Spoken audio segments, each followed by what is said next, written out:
So this is Elsa, my grandfather, our grandfather's younger sister, and his husband, Carl.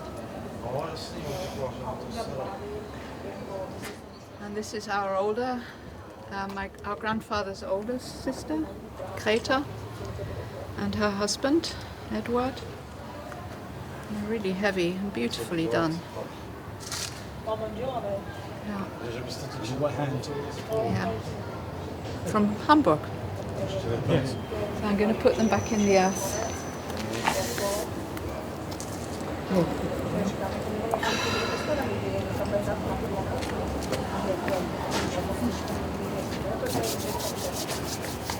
Okay, thank you.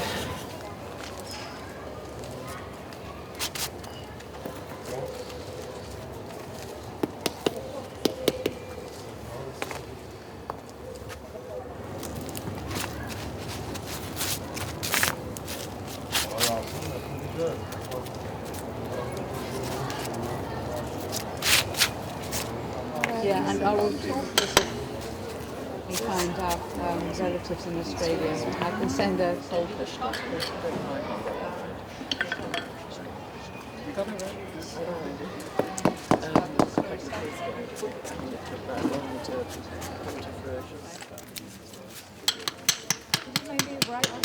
I must send that to Nicola. She asked me. We didn't have a photo of how it's really brilliant. Absolutely incredible.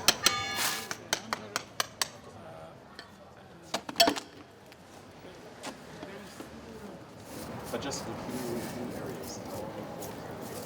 Strasznice, commemorates.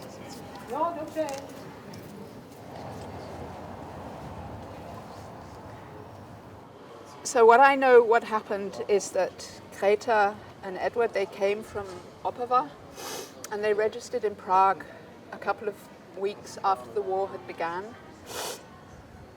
And when Elsa and Carl joined Greta and Edward here, we don't know.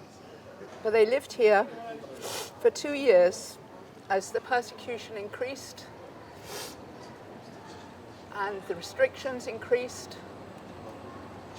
And of course their anxiety and their fear and their worries increased.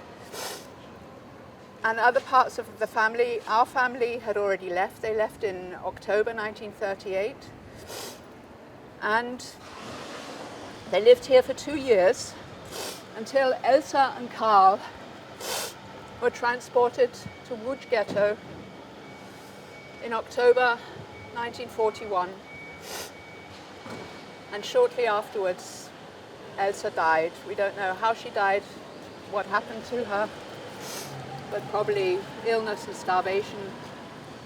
And Carl, he survived a further year in the Łódź Ghetto, and he was transported in September 1942 to Kulmhof and was gassed. He was murdered. Greta and Edward, they remained here alone, not knowing what had happened to Elsa and Carl. And they were transported in October 42 to Terezin, to Theresienstadt. And in the summer of 1942, Edward died. Cynically, the SS recorded his death as pneumonia. Of course, he just died of desperation, illness, and the despicable, unspeakable conditions in Theresienstadt. But Greta survived, and she was transported in 1943, in December 1943, to Auschwitz. We don't know if she survived the journey. It's a long trip from Terezin to Auschwitz. But if she did survive, she was not immediately gassed because she belonged to a family, so-called family camp transport. And when Greta died, finally, we don't know. But we're here today to remember you and commemorate you. We'll never forget you, like we'll never forget our grandparents, Bruno and Mariana. And my cousin Jules is going to say a few general words about them. You stay with me. The video continue to the next place. Yeah, fine. That's okay. Don't worry. Thank you for Thank you. Good luck. Thank you for being there. Good luck. Thank you. You can send me by the mail. I will put Okay. it again. Okay. So my cousin Nicola has brought these 4 people, our great aunts and their husbands, to life through writing her book. They existed in a past which was not referred to in our family, and now they exist in our minds. Nicola and I carry them in our bodies and in our hearts. To me, the laying of these brass plaques represents all those who have been or are being othered now around our world. We humans continue not to learn from history. Ordinary lives wantonly torn apart, the destruction of families, homes, villages, towns or countries, all that had been normal, replaced by terror, the unknown, the ceaseless grief, and ultimately annihilation by fellow humans in the belief that they deserve no more. If we can even imagine a fraction of what all people who are subjected to such horror go through, then those of us fortunate enough to be observers need to speak out. Well said. So we're going to lay for everybody a rose, a silk rose for you, Elsa, a silk rose for you, Carl, a silk rose for you, Greta, a silk rose for you, Edward, and a silk rose for Teresa later, and a silk rose for Rick, who helped so with the research. I want to read what Rick wrote. He read Greta's chapter from the book, and he said the intent and the effect of the Holocaust was to take perfectly lovely, decent people like Greta, deceive them, rob them of everything, abuse them, and then turn them into a pile of ash and bone chips. Imagine having a mindset that considered such a project a good idea. So here's your book, Rick. There's a few tears have fallen onto it. Thanks. Good. Here's a picture of Carl. There's Greta. There's Elsa. And there's Edward. And stones for permanence.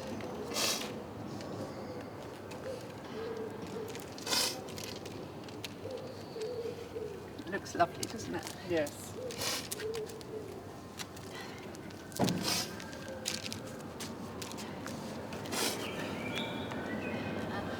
Bought some as well. Yeah, lovely. Looks beautiful. Oh, we survived. What a journey.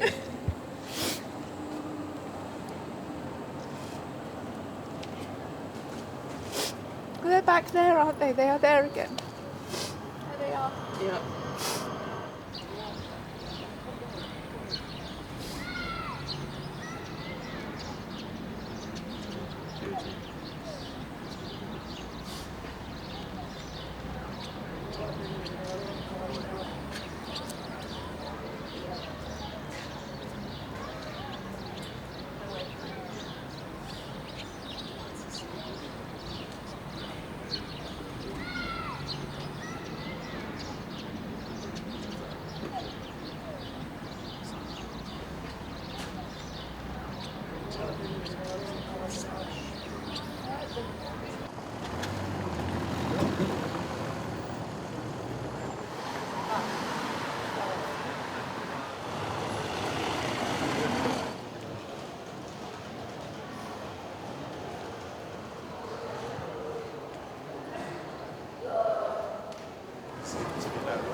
Niles on the Phoenix insurance company.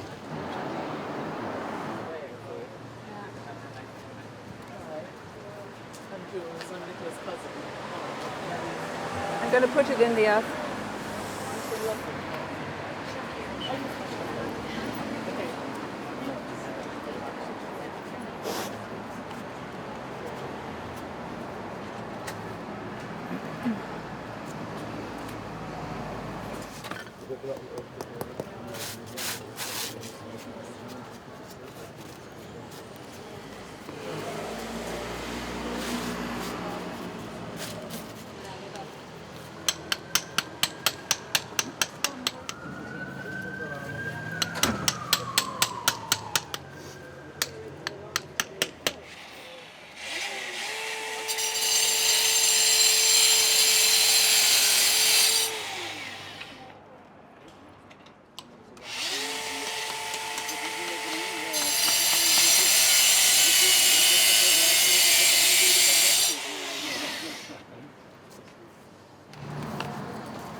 Thank you. Thank you so much. So we're here today to commemorate Theresa Wilhelm, our great-grandmother. We are English. Jules, my cousin, and I were English because my father at the age of 13 and her mum at the age of 15, they could emigrate to England. And this is a picture of my dad from 1931 running with his sister, who was then, he was six at the age, 7, and she was 9. Yeah. And this is our grandmother. And Theresa Wilhelm is her mother. Marianne's mother. So the mother of our grandmother. And Therese was born in 1866.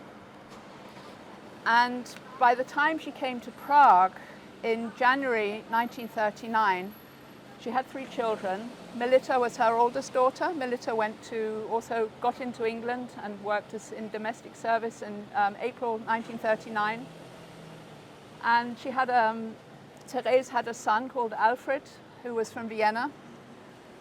And they were on the run for 3.5 years from the Nazis in France. And then they illegally entered Switzerland, but they survived.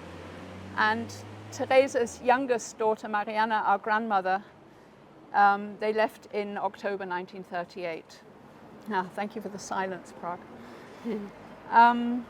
By all accounts, Therese was much loved, very liberal, a little bit eccentric, I think, like her granddaughter, like her daughter, like her granddaughters, her great-granddaughters. And what happened to Therese, she lived here until, this is where the story gets so difficult. She was transported to Theresienstadt, Teresin, in June 1942. And she was only in Teresin for 4 months before she was transported to Treblinka. And even mentioning her name, Theresa Wilhelm's name, in one sentence with Treblinka, I still can't get it into my brain that you transport a 76-year-old grandmother and kill her. I'm a grandmother as well.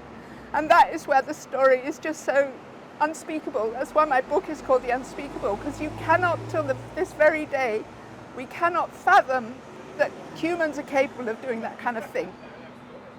So we don't know if Theresa, if she survived the journey. It was October 1942. She would have been weakened from her time in Theresienstadt. We don't know if she survived the journey. We don't know if she did survive the journey, then she would have been gassed upon arrival. So Therese, this is to commemorate you, and we will never forget you, as we will never forget your daughter, our much loved granny.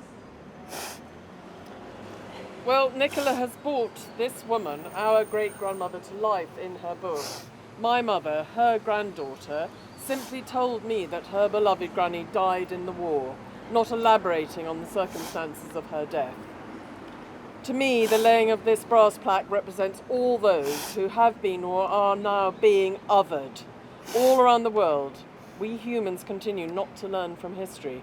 Ordinary lives, wantonly torn apart, the destruction of families, homes, villages, towns, or countries, all that had been normal replaced by terror, the unknown, ceaseless grief, and ultimately annihilation by fellow humans in the belief that they deserve no more.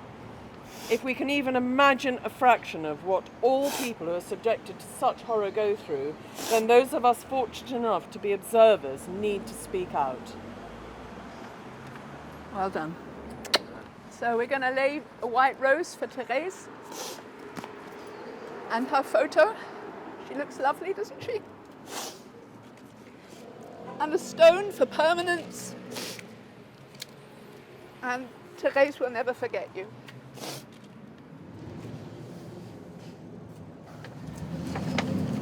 On behalf of the municipality, we are aware of the importance of the history. Municipal district Prague 2, where we are at the moment, is one of 57 parts of Prague, and this part has history rich on different events, and here was, before the Second World War, the largest Jewish community, and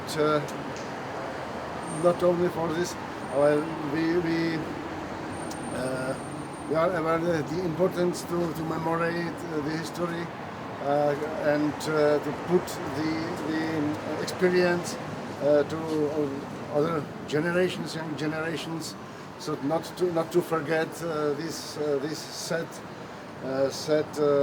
events and to help not to repeat such a sad history again. So. Thank you. Cheating so much. And your work. I think it's very fair to not say yeah. It is utterly heartbreaking.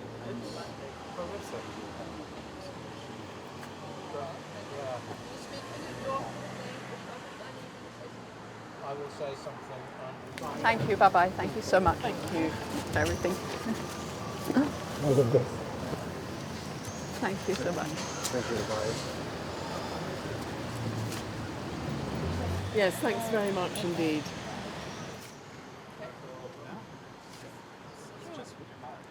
Yes, you will, but let's go. Lenka, he works at the Jewish Museum. He facilitated the connection to human right away.